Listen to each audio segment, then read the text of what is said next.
Welcome back to Camping Skills. Today we're going to talk about how to build a campfire. Now, before we ever start actually building our fire itself, of course we need some materials, right? So you're going to walk through your woods, you're going to walk through your backyard, and you're going to start gathering some pieces of sticks and all different kinds of things that we can use to burn our fire, okay? I like to divide them into 4 different types of categories. First and foremost, we have our kindling, okay?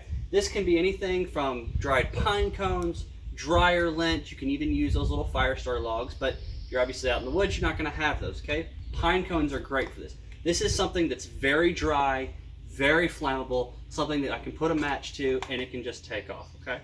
The next category we're going to have is very, very thin sticks and twigs, okay? Now, this is probably the most overlooked and most important part of building a fire, because these are really what's going to transfer from the kindling into actually burning actual like firewood, okay? So none of these should be very big at all. Never bigger than the size of your pinky for sure.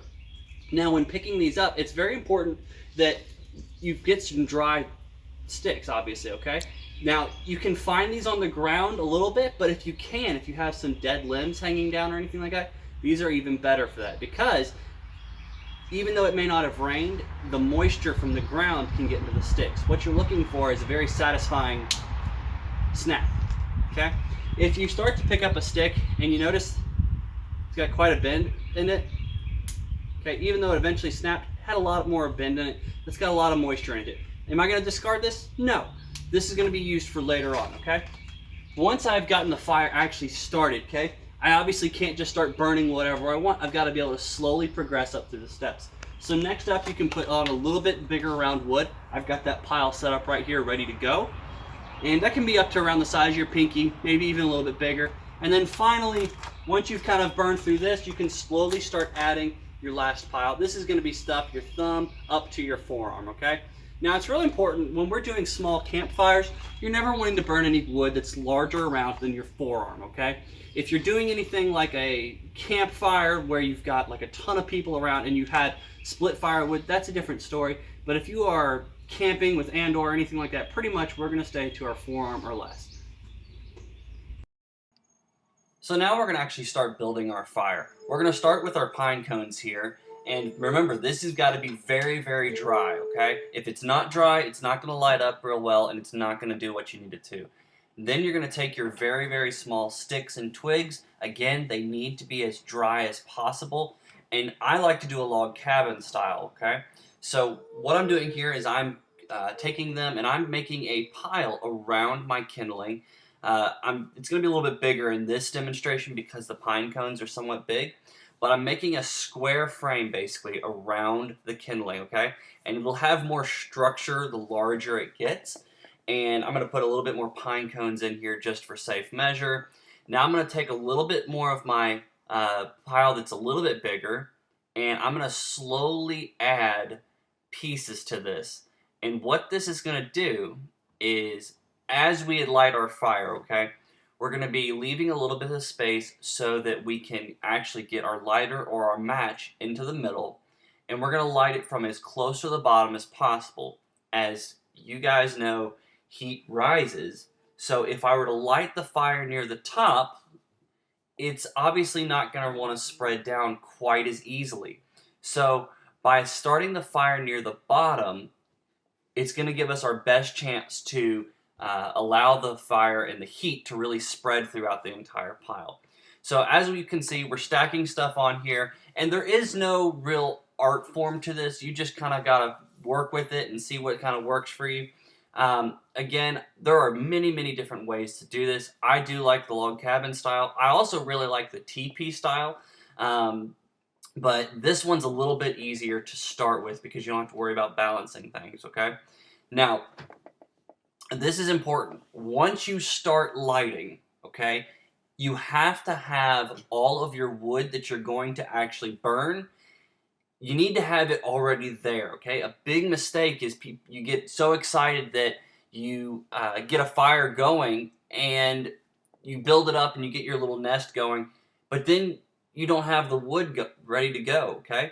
Once this takes off, once this lights like you can see here, it's going to start going pretty quickly because, again, You've chosen some fairly dry wood, hopefully, right?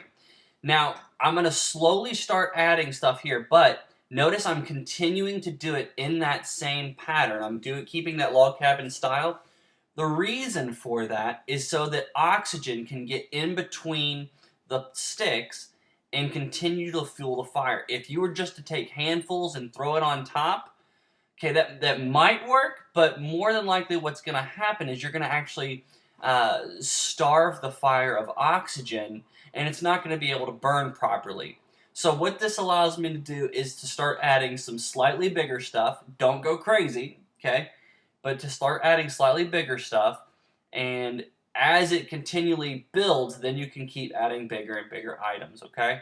Now, once you get to a certain size, it does get somewhat harder to maintain the proper quote-unquote log cabin style or a teepee or anything like that. But do it as best you can, because it is going to create an optimal burn for you.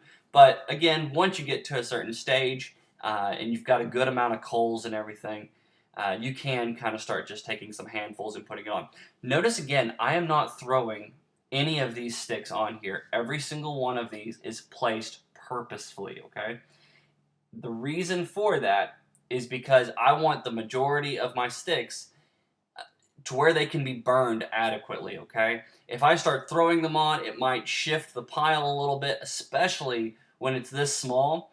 And if I was to accidentally take a bigger stick and throw it on there and it dislodge everything, well, I could lose my fire, okay? So those are the main things. Other things to talk about are safety, okay? We are obviously doing this in a concreted and fire-bricked fire pit, okay? We did that so that we could show you guys without having any distractions around it, so you could just focus on seeing the fire. If I was doing this on a ground, you need to make sure that you have a proper fire ring, okay? Around that fire ring, you need to make sure that you have stones or a pit that is dug, and preferably, you need to make sure that there's not going to be anything just outside of your fire ring that's very flammable. And the reason is you can see as the fire gets bigger and the wind starts to shift it, okay, those flames can sit all the way down parallel to the ground. And if that were to happen and you had something like a really, really dry grass or something, that could start to create some problems for you.